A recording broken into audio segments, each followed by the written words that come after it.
अम्बेडकर की, जो स्वयं में एक व्यक्ति मात्र नहीं बल्कि एक विचार है। एक महानायक की महानता उसके अतीत के कर्मों से होती है, जो उसे क्रांति के मार्ग पर चलने के लिए प्रेरित करती है। कुछ ऐसे ही कहानी आरंभ होती है बाबा साहेब भीमराव अम्बेडकर की। तो आइए देखते हैं उनके घर का दृश्य।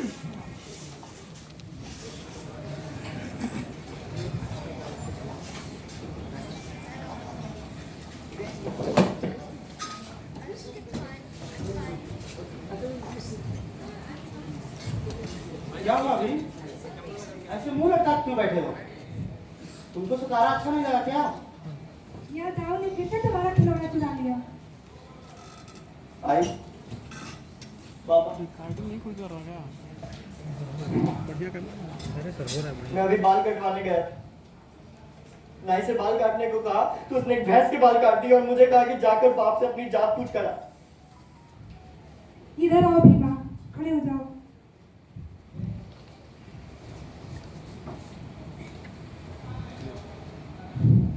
गोले के एक हिस्से में खड़े हो जाओ। ये गोला हमारा समाज है और इसमें एक लकीर खींच दी गई है। गोले के इस हिस्से में बड़े लोग आते हैं जो खुद को बड़ा मानते हैं। इसमें चाय वाला, नाई, सोनार और सब बड़े लोग आते हैं। लेकिन जिस हिस्से में तुम खड़े हो उसमें मैं, तुम, तुम्हारे बाबा और घर के सभी सदस्य आते हैं। ये समाज हमें हमेशा धुतकारता है और हमें इंसान भी नहीं मानता। पर आई, हमें फर्क क्या है? हम सब एक जैसे तो हैं। दो आंख, दो कान, एक मुंह, दो हाथ, दो पैर, तो ये जाति धर्म का भेदभाव क्यों? बेटा, बड़े बुजुर्ग मानते हैं, किसी किताब में लिखा होगा, और सदियों से भारतीय परंपरा को तोड़ मरोड़ कर समाज के कुछ शक्तिशाली लोगों ने इसे ये रूप दे दिया है। तो बाबा, अगर पुस्तक में गलत लिखा होगा हमें तभी उसे मानना होगा। जिस दिन मैं किताब लिखूंगा उस दिन सबको समान अधिकार मिलेगा। क्यों नहीं बेटा? शिक्षा वह हथियार है जिससे समाज की समस्त कुरीतियों को दूर किया जा सकता है। शिक्षा ही व्यक्ति और समाज का उत्थान कर सकती है। तो बाबा, कल से मैं भी पाठशाला जाऊंगा।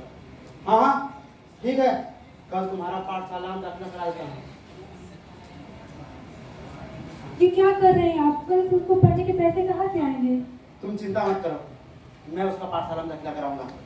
इसके लिए मुझे समाज से लड़ना पड़ेगा तो लड़ूंगा, हाथ जोड़ने पड़े तो भी जोड़ूंगा, लेकिन पाठशाला में दाखिला जरूर कराऊंगा। सवेरे सवेरे उठकर नए कपड़े पहनकर बस्ता टांग भीमराव बड़े उत्साह उमंग के साथ तैयार हैं अपनी पाठशाला के पहले दिन के लिए। हेडमास्टर के शर्त के मुताबिक अपने साथ एक अलग बोरा भी ले लिया है। उन्हें कहाँ पता था कि पाठशाला में भी उनकी पहचान उनकी शिक्षा नहीं अपितु उनकी जात होगी। पाठशाला का दृश्य।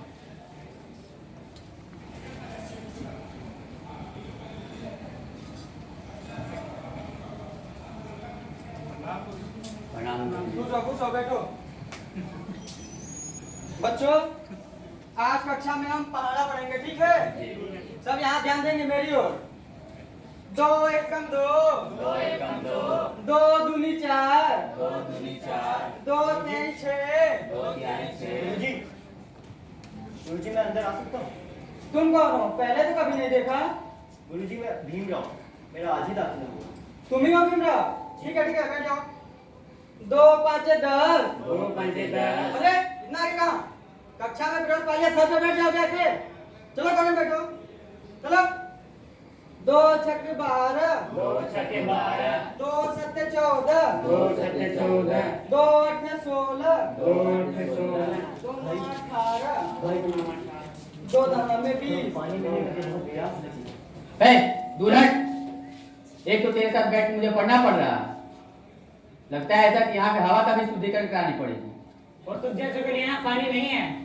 प्यास लगी है तो घर जा और अपने यहाँ से मांग के पी।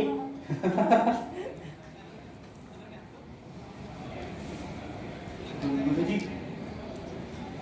बहुत प्यास लगी, बाहर मटके से पानी पी। तेरा दिमाग खराब है क्या? पानी नहीं पिएगा मन नहीं जाएगा।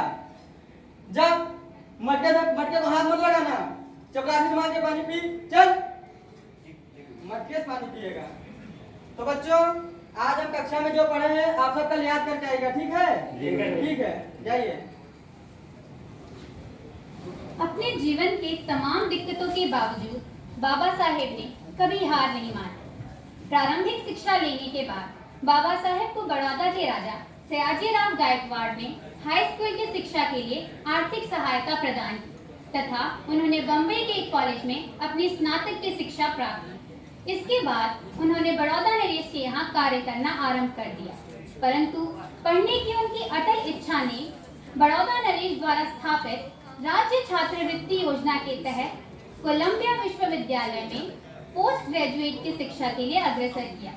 इसी समय उन्होंने लंदन स्कूल ऑफ इकोनॉमिक्स में भी एमएससी, डीएससी की शिक्षा प्राप्त की। तो आइए देखते हैं कोलंबिया विश्वविद्यालय की एक कक्षा का दृश्य।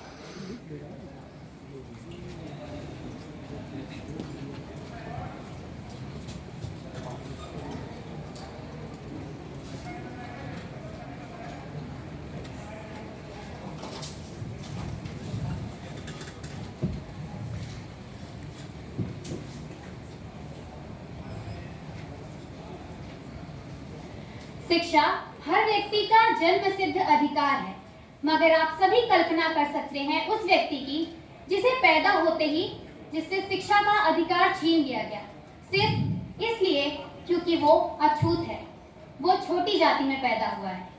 हमारे इस नाटक का हम यही दिखाना चाहते हैं आप सभी को अपने इस नाटक से कि किस तरह बाबा साहेब ने अपने जीवन के अलग अलग पड़ाव पर सिर्फ और सिर्फ छोटी जाति होने के कारण कितना भेदभाव सहा, कब कब उन्हें कितनी तरह की कठिनाइयों का सामना करना पड़ा।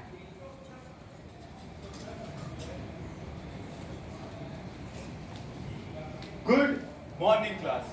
Today, I will not just speak as a professor of political science, but as a witness of some of the great ideas.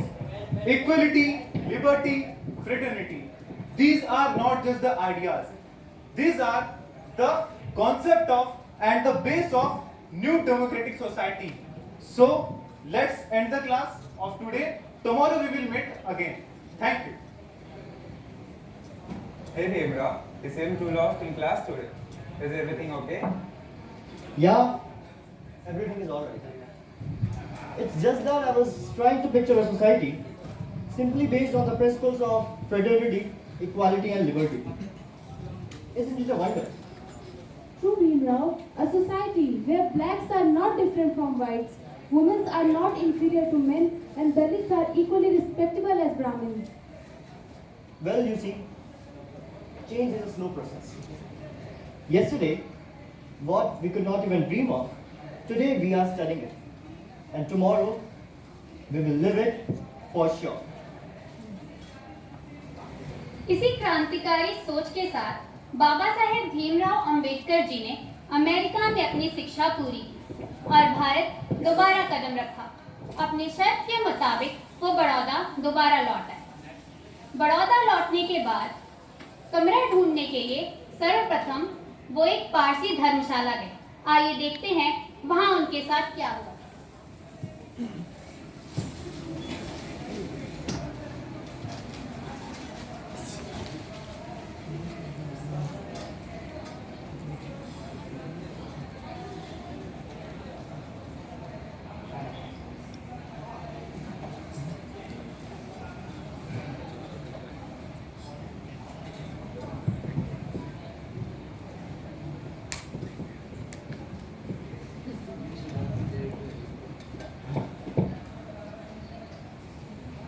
इतने लंबे सफर के बाद कहीं रहने को एक कमरा मिल जाए। भाई साहब, यहाँ आसपास कोई कमरा है क्या? तो उस तरफ। नमस्कार। नमस्कार। जी मुझे कुछ दिन रहने के लिए कमरा चाहिए।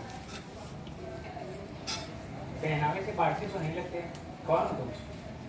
जी मैं हिंदू हूँ। माफ करना है, यहाँ पे केवल पारसी ही रहते हैं। मुझे कोई आपत्ति नहीं है, लेकिन मोहल्ले के लोग क्या कहेंगे? कोई बात नहीं, मैं आपको कष्ट नहीं दूंगा। इसके बाद बाबा साहेब अपने हिंदू दोस्त के पास गए।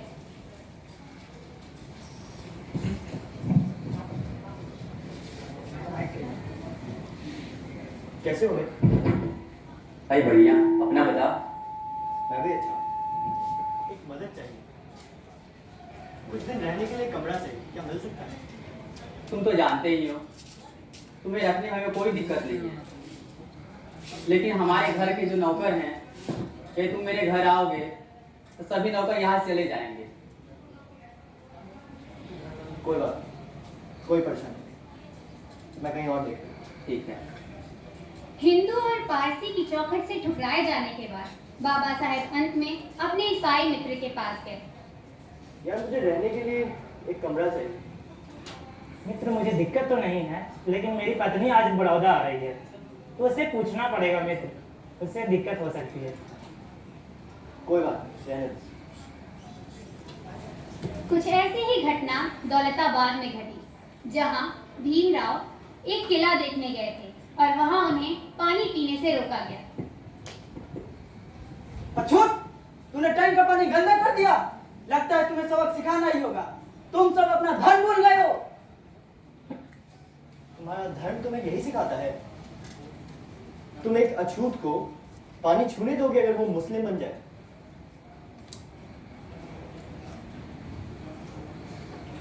आज मुझे एक बात साफ समझ आ गई। एक अछूत जितना अछूत हिंदू के लिए है, उतना ही अछूत मुस्लिम, ईसाई और पारसी के लिए भी।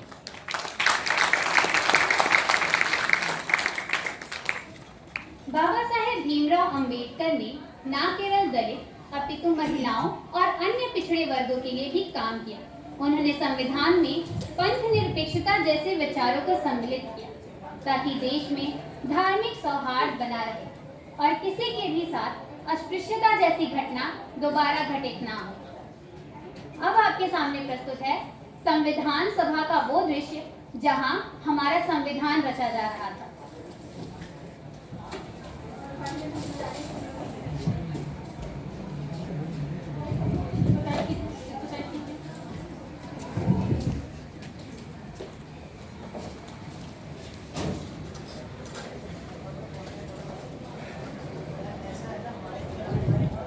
और बड़ी में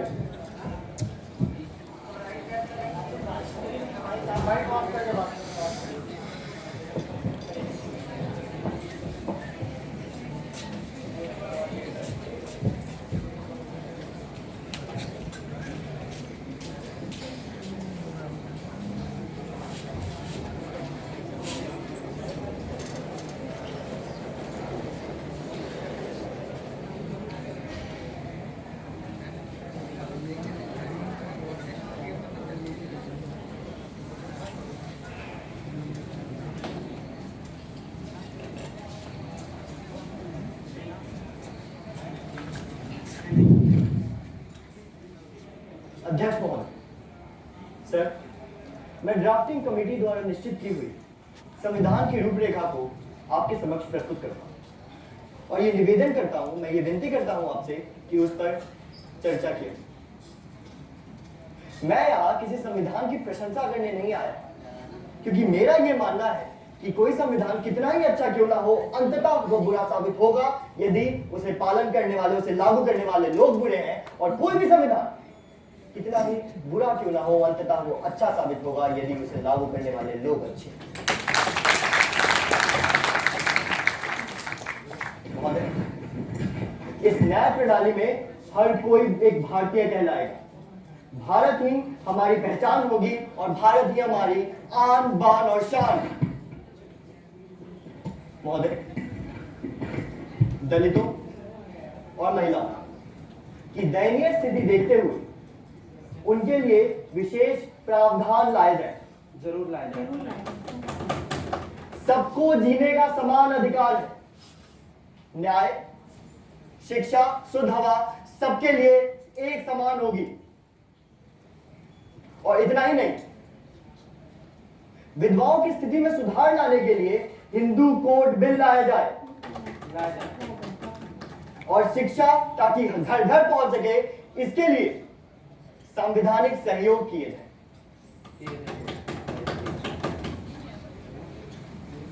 और इस तरह स्वतंत्र भारत का एक नया अध्याय आरंभ हुआ। संवैधानिक समाज की नींव रखी गई, जो समय के साथ साथ और दृढ़ होती चली गई। बाबा साहेब के दूरदर्शी विचारों ने आज भारत को विश्व पटल पर एक नई पहचान दी है, जिसमें सभी एक समान हैं और सभी को बढ़ने का एक समान अवसर प्राप्त है। अंत में हम आप सभी को दिखाना चाहेंगे वर्तमान भारत का एक दृश्य।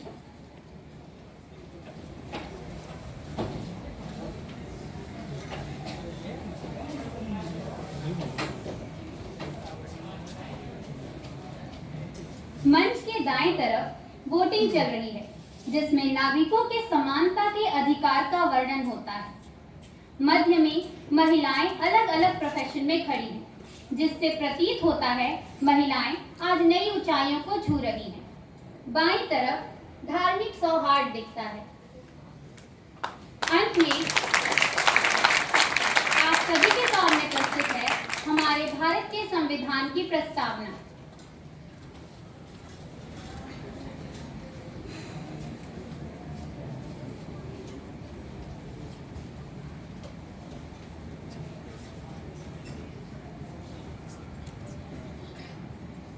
हम भारत के लोग भारत को एक संपूर्ण प्रभुत्व संपन्न समाजवादी पंथनिरपेक्ष लोकतांत्रिक गणराज्य बनाने के लिए तथा उसके समस्त नागरिकों को सामाजिक, आर्थिक और राजनीतिक न्याय, विचार, अभिव्यक्ति, विश्वास, धर्म और उपासना की स्वतंत्रता, प्रतिष्ठा और अवसर की समता प्राप्त कराने के लिए तथा उन सब में व्यक्ति की गरिमा और राष्ट्र की एकता और अखंडता सुनिश्चित करने वाली बंधुता बढ़ाने के लिए दृढ़ संकल्प होकर अपनी इस संविधान सभा में आज तारीख 26 नवंबर 1949 ईस्वी को एतद द्वारा इस संविधान को अंगीकृत, अधिनियमित और आत्मार्पित करते हैं।